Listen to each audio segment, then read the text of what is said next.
In 2025, black unemployment is on the rise. Black women have lost over 300,000 jobs, and now black men are feeling the brunt of the economy too.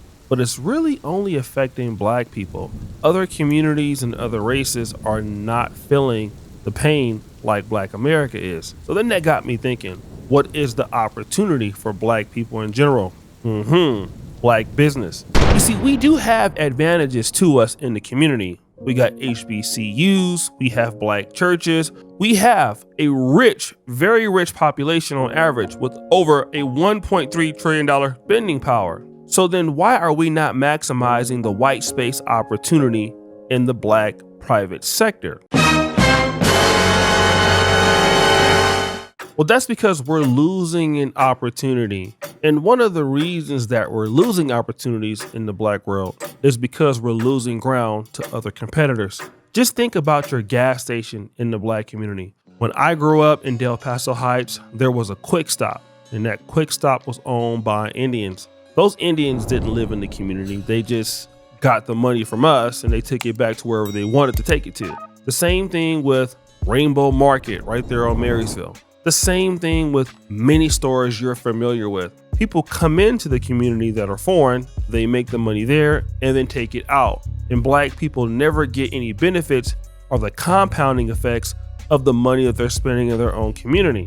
And this is now becoming the case with beauty salons and barbershops. In great cities like New York and Chicago, black barbershops reign supreme.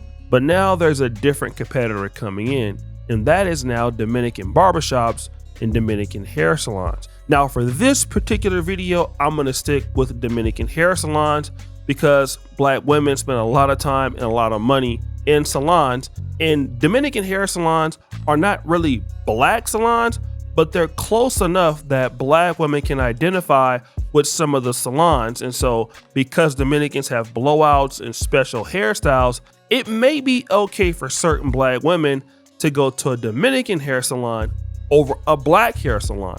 And that's the key that we want to talk about. Now, Dominicans may not all the time know black hair because Dominicans are very versatile. One of the things I notice about Dominican hair salons, many black women complain about the product that they're getting. Time she ends up blowing my hair out, she trims it, and I am out her chair within 45 minutes, which has never happened to me. I'm normally in the salon for an hour and a half, 2 hours because they take their time doing what they have to do. Anyway, I leave, my hair is like bone straight and I'm trying to figure out like, okay, is it me? Or at the end of the day, if you put a lot of high heat to my hair, it does get really straight. So I wasn't that surprised. But as the days went on, like 7 days in, my hair was bone straight, sticking to my scalp, looking all greasy, which mind you, I can get a silk press and it will last me for like 3 weeks, no lie. So I'm telling my daughter, like, feel my hair. She's like, yeah, girl, I'm telling you that I heard the Dominicans be putting perm inside their shampoo and conditioner bottles. And I'm like, no, that's crazy. Like, that's unethical. Why would somebody do that? So in this case, a woman complained about the fact that Dominicans were shampooing her hair, and inside of the shampoo bottle, there was perm. So typically what perms does, it straightens hair and it weakens the fibers in the hair, and then your hair is more likely to become more straight and brittle, and then it can fall out. And this is the same thing that happened to this lady. So let me explain to you guys how I ended up here. I decided to go to the Dominicans because I wanted a silk press and a trim. I wanted my hair to be healthy. So I was like, let me just go get rid of these dead ends and at the same time leave with my hair feeling silky and smooth, period. First of all, she was going to town with this brush. Let me just say that. And this was my hair immediately after the fact. And I was feeling myself very much dark and lovely. Maybe it's Maybelline. You could not tell me anything after I left that salon. Period. My hair was voluminous. 2 months later, and this is me now. I understand dead hair and all that fun stuff, but this is crazy. The more I brush, the more that comes out. So much of my hair is coming out. It's scaring me. Now, this lady is complaining about the same thing. At first, she said, hey, it was okay, but within 2 days, the hair was falling out. And literally, people were complaining about it. The comment section, right? And this is interesting because black women are pretty good at hair, black salons, right? This person says, who is still going to them? We figured this years ago. And the person says here, I was going to them because my black hairstylist went on maternity leave and never came back. Now, we're going to deal with this issue when we come back, okay? Now, we've heard 2 complaints, but then there's a lady who has revealed why she's going to Dominican hair salons. There is a debate going on talking about the black women are leaving the black salon chairs and they're going to the Dominican salon chairs. Do you want to know why? Because y'all are charging in upwards of $100 to $200 without the wash, without all the prep that goes into it for a silk press, and the Dominicans are only charging between $40 and $60 depending on where you go. Sometimes you can find them even cheaper than that. Trim is only $5 or $10 extra. Y'all want to charge $20 and $30. Ain't nobody finna keep playing with y'all. Y'all are not like our hairstylists, our black hairstylists back in the day who actually loved and cared for what they did, cared for their clients. Now, this lady discusses the pricing, all right? Now, I haven't got my hair cut in America since 2021, but now I heard that the prices are outrageous. Some people are spending as much as $80, $100. I mean, I'm bald, so I just get my hair cut all the way up bald. I think the last time I was there, it cost me like $30. And I'm sure if you're a woman and you have a nice head of hair, you're paying a lot. And she's talking about how much she is paying, right? She's paying like sometimes $160. But when she deals with the Dominicans, she can get the price down to like $45, okay? And then she says this. Y'all have all these bogus rules. You got all these rules for a client that may be a little late, but you don't charge yourself if you're late. You don't cancel, or y'all don't have no type of nothing from when y'all inconvenience the client. But if the client inconveniences you, they can't book with you no more. They got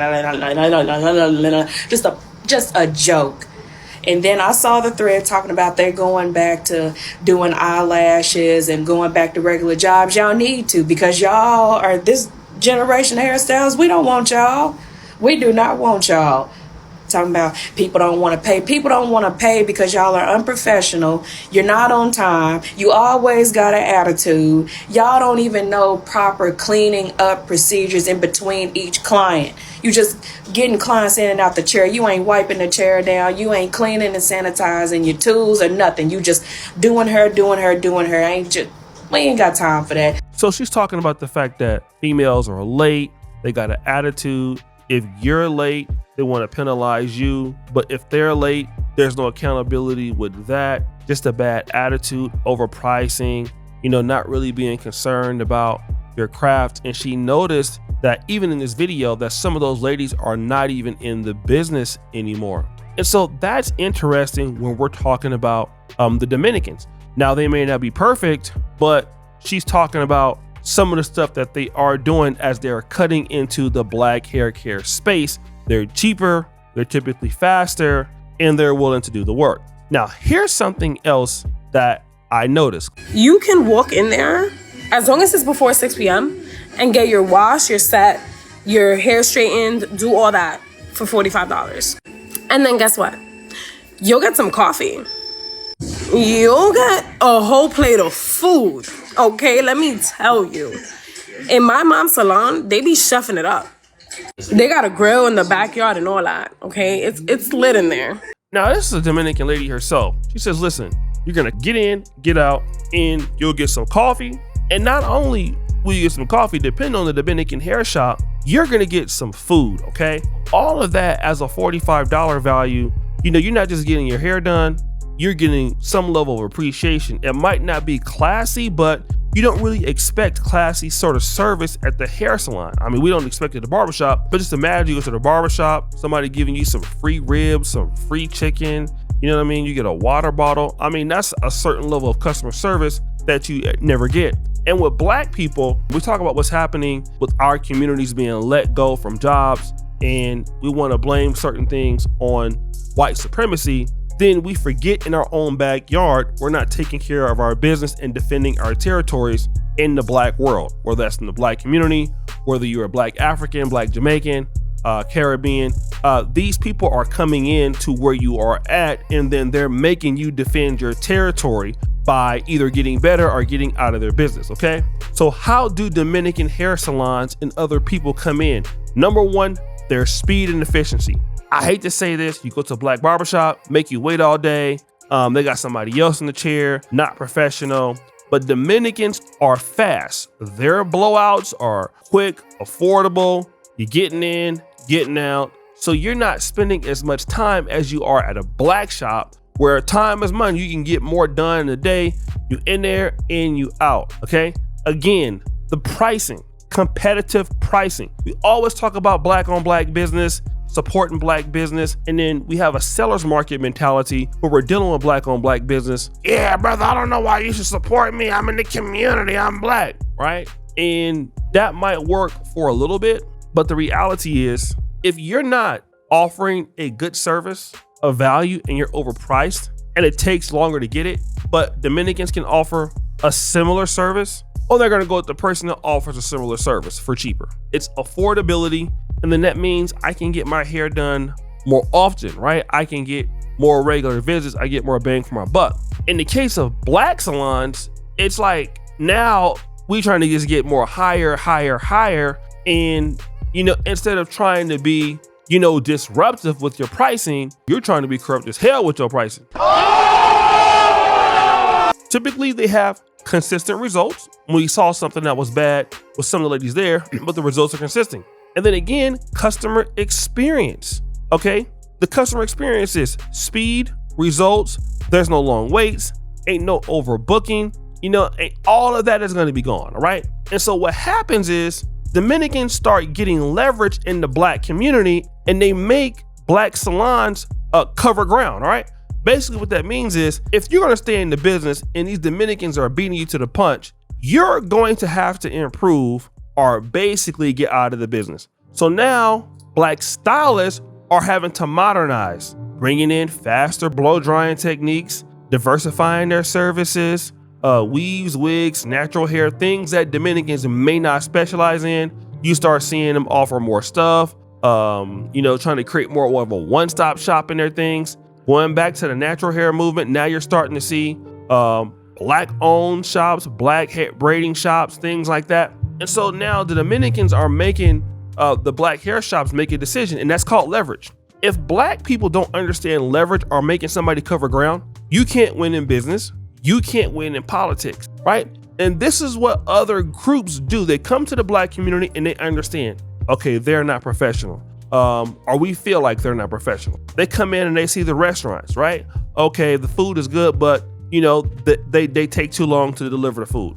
We can learn their menu and cook their food, and then we can deliver their food to them at a cheaper price or the same price, right? And then we can have not the best service, we can have better service. And so what happens is we don't look at those communities as an opportunity to make money. And so when we go to white America and we get fired, we have nothing to turn back into because literally our community is gone, right? And so the community now is Dominicans, is Arabs, Chinese, and they run all the business now in the community because we never looked at cultivating economically off our base. Every successful community does this well, okay? Jews do it. They cultivate their economic base. They monetize their people. Hispanics are very good at this. The Chinese are very good at this, right? So unemployment for them becomes less of an issue because they've already created their own financial infrastructures. But the blacks, we tend to not want to do that because attitude problems, having a seller's market mentality. In other words, I feel like I want to give you the service and you should take it no matter what.